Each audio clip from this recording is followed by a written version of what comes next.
Survient la deuxième année de l'étudiant sage-femme, ce que les jeunes appellent désormais L3.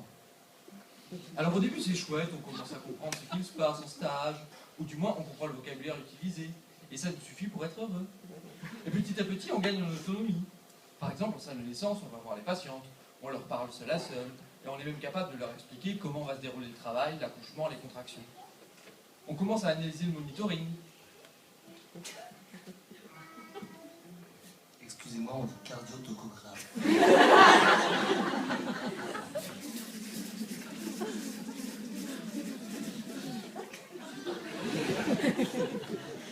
Et un jour, parce que ça nous est forcément tous arrivé, on se retrouve seul dans la salle d'accouchement au mauvais moment.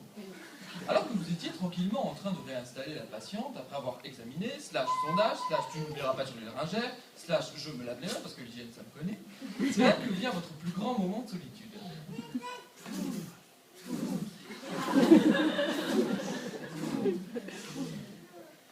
C'est angoissant. Hein. Évidemment, il est 13h15. Le central est vide, personne derrière les écrans, bref, vous êtes très très seul. Alors c'est là que l'étudiant sage-femme commence à réfléchir très vite. Mais pas en bonne question. Aujourd'hui, je vous aurais dit, bon, qu'est-ce qui se passe? Hypertonie, chute de tension, procidence, petite palpation, DLG, TV, les nitrales, les vidrines. Mais non! Le SF2, il pense différemment. Qu'est-ce que je fais? J'appelle? Je n'appelle pas? Si j'appelle, la sage-femme va me dire prise d'initiative 0. Mais si je fais quelque chose, elle va aussi me le reprocher. De toute façon, je ne sais pas quoi faire.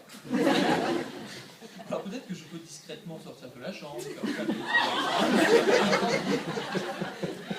Mais le problème, c'est que la patiente a déjà compris que quelque chose n'allait pas vu la tête que je faisais. Et puis quand même, ce pauvre bébé, ces pauvres patients, c'est pas de leur faute si je dois valider ma garde.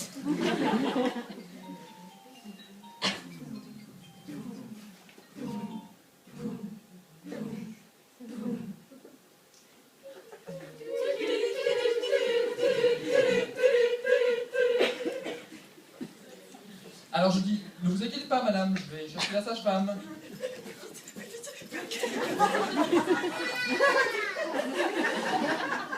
Et là, je fais mon meilleur temps au 100 mètres. Parce qu'il faut savoir que pendant les études de sage-femme, on s'entraîne à la course, vu la longueur des couloirs. Je fonce vers la salle de repos, j'ouvre la porte, brochette de sage-femme, et là je dis, le rythme ça va pas, il faut venir tout de suite. Fin de l'histoire. Tout le monde s'en est bien sorti, accouchement point basse, 3,5 kg, bien rose, étudiant dynamique, bonne réactivité, garde validée. En réalité, rien ne sert de partir à un point, il faut toujours courir.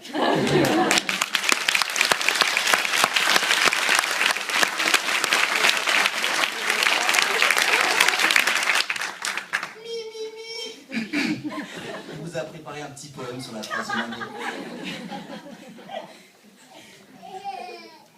La troisième année, Benoît comme enseignant. Ce sont les formatifs qui durent longtemps. C'est également une légende vivante, un bonheur de l'avoir dans l'équipe enseignante. La troisième année, tu entends la sonnette. Pourquoi pas trouver une patiente incomplète? Que tu examines ou que tu n'examines pas, tu te feras engueuler, ça ne changera pas. La troisième année, enfin des libertés? En tout cas, une chose est sûre, on en a profité. Fini la deuxième année et tous ses cours, bientôt la quatrième année, mon Dieu, au secours. Le début du mémoire, quelle aventure! Celui-là, il nous aura eu à l'usure. À peine avait-il commencé, qu'on n'avait déjà pas fini d'angoisser. D'Angers à Avignon, d'Avignon à Paris, d'étape en étape, elle débarque ici. De la promo, Cécile fait maintenant partie, et elle découvre sa vie de folie. Affronter la pathologie, acquérir de l'autonomie, et des périnées complets, éviter l'ignominie. Et ça, c'est pas toujours réussi. La prééclampsie, le placenta prévia, les métroragies, le diabète gesta, toutes ces pathos n'ont plus aucun secret en troisième année, au point d'en rêver. Ou de dire à son mec de se mettre en DLG, ou de commencer à pousser.